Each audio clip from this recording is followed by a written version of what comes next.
Assalamualaikum warahmatullahi wabarakatuh. Perkenalkan kami dari kelompok 7 yang beranggotakan Bima Damarjati, kemudian saya sendiri Fahmi Ismail, dan kemudian Gilang Satria Aji.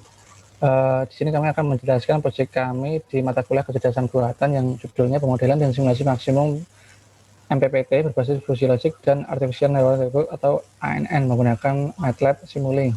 Next. Dan agenda kami yaitu ada 4.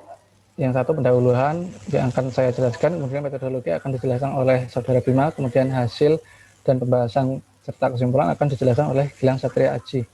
Next. Yang pertama pendahuluan.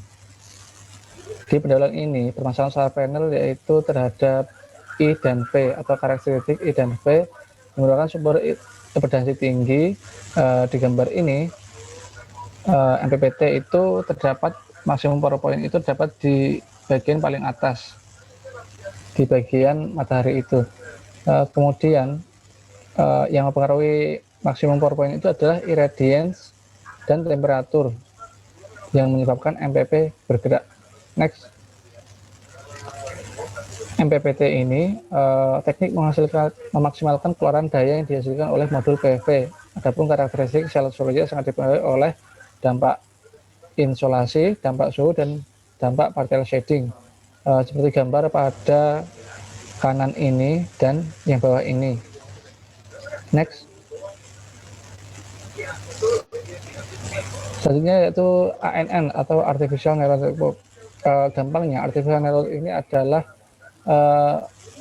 fungsi yang bergantung pada banyak input. Jadi ini bentuknya seperti pembelajaran di otak manusia, neuron. Semakin banyak input yang masuk akan semakin bagus output yang keluar. Next.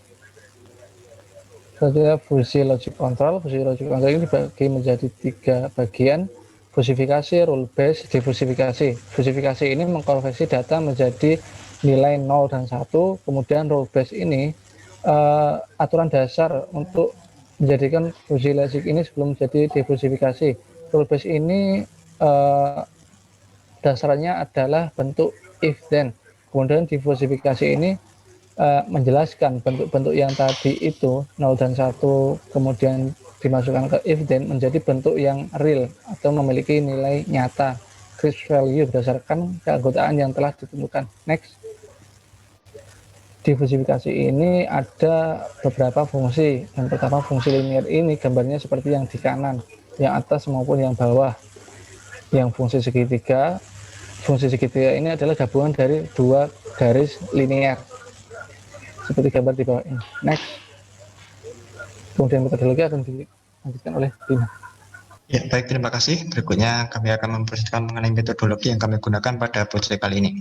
Hal pertama yang kami lakukan adalah menentukan spesifikasi PV array menggunakan Simulink. Berikut adalah hasil spesifikasi PV array yang kami gunakan. Oke, next. Nah, berikutnya adalah karakteristik dari PV array yang kami buat sebelumnya. Di sini ditampilkan grafik hubungan antara tegangan dan juga arus, kemudian tegangan dan juga power atau daya. Oke, next. Nah, berikutnya adalah perancangan algoritma MPPT fuzzy logic. Prosesnya yaitu adalah fazifikasi, kemudian melakukan fuzzy interference system, yang mana juga dimasukkan fuzzy rules, kemudian diffusification yang menghasilkan data D, seperti yang bisa dilihat pada diagram block fuzzy control. Untuk tahapan yang kami lakukan yaitu adalah menentukan awal data cycle, kemudian bermain atau pengukuran dari tegangan dan juga arus, kemudian menghitung error, kemudian perubahan dari error, dan mengatur fungsi keanggotaan untuk variabel fusi, desain fuzzy rule, kemudian duty cycle converter. Nah, berikutnya adalah fusifikasi. Yang atas adalah fusifikasi keanggotaan E dan fusifikasi keanggotaan DE.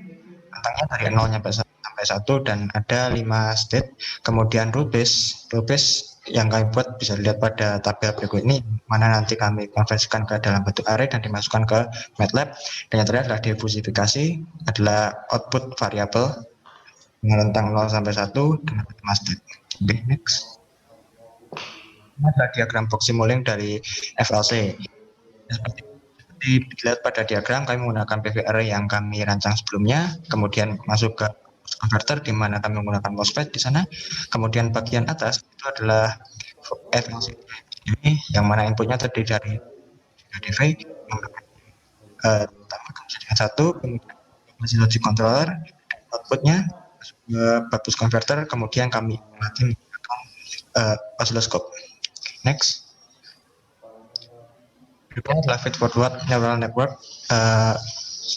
Neural network kami gunakan pada pengujian menggunakan kami menggunakan input irradiance dan temperatur yang kami masukkan dalam bentuk array menggunakan MATLAB. Kemudian kami melatih ANN dengan 60 hidden layer dengan menggunakan function train pada MATLAB.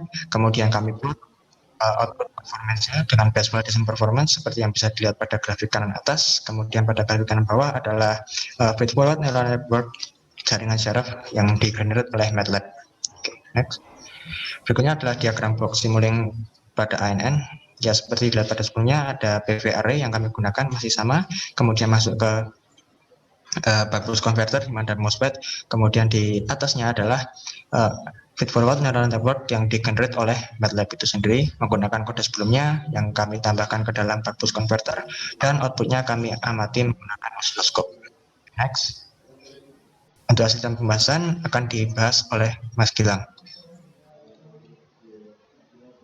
Baik, masuk ke hasil dan pembahasan, di mana yang pertama kita bahas yaitu kontrol dari ANN, di mana kontrol ANN itu ada Y dan juga PV. Y ini merupakan hasil training dari radians berdasarkan temperatur yang dijelaskan tadi. Kemudian P itu adalah tegangan dari panel surya yang dibandingkan dengan hasil trainingnya. Kemudian di duty cycle itu disetting 50% itu. Kemudian dia nambahkan atau mengurangi sesuai dengan tegangannya. Kemudian masuk ke MOSFET.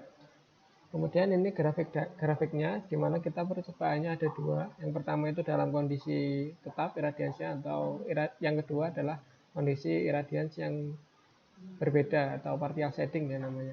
Ya, partial setting ini di mana menggunakan ANN, jika dia perubahan area iradians, dia akan memerlukan waktu untuk menuju ke stabil ya.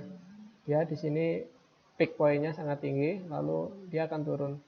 Kemudian sama juga halnya, dia iradiansinya 1000, juga peaknya tinggi, lalu dia akan turun untuk di training. Kemudian untuk di fuzzy logic ini ada dua percobaan. Yang pertama menggunakan percobaan fungsi segitiga di membership-nya. Yang kedua adalah percobaan fungsi segitiga dan fungsi linear yang kita gabungkan.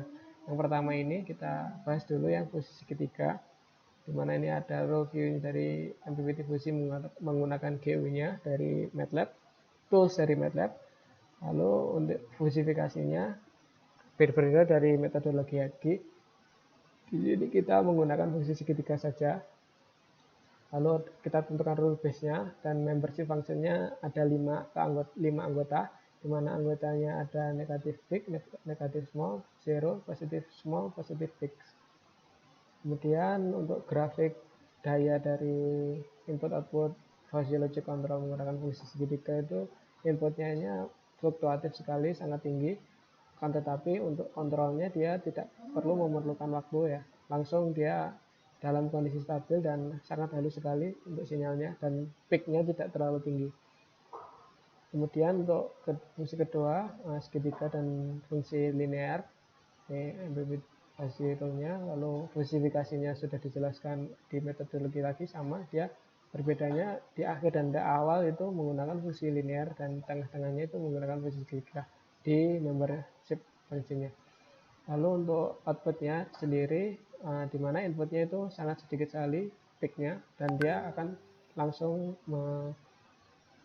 menuju ke titik tertinggi dan tidak perlu waktu yang lama ya. Kemudian kesimpulan, di mana ada 3, ini kemampuan software, kemampuan hardware, dan kemampuan tracking. Softwarenya sama, dia FLC menggunakan perhitungan dan ANN itu training. Kemudian hardwarenya ya sama, menggunakan sensor juga. Lalu untuk kemampuan tracking FLC itu lebih baik, dan jika menggunakan fungsi grid dan fungsi linear itu hasil-hasilnya kecil dan tidak perlu membutuhkan waktu yang lama untuk tracking. Kemudian ANN ini osilasinya sangat tinggi, tapi dia efisiensinya lebih bagus ya.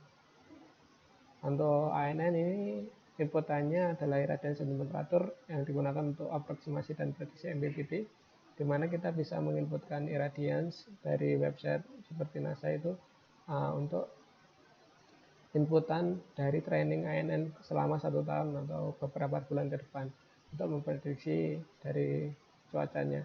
Untuk fuzzy logic ini karena inputnya tegangan dan arus ini cocok sekali untuk kontrol.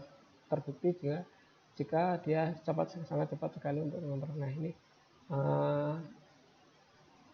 ini ANN lebih banyak membutuhkan waktu ya untuk training. Kalau FHC itu lebih rumit, yang memerlukan langkah lebih banyak seperti menentukan inklusi keanggotaan dan rule base-nya. Sekian dari presentasi dari kelompok 7. Wassalamualaikum warahmatullahi wabarakatuh.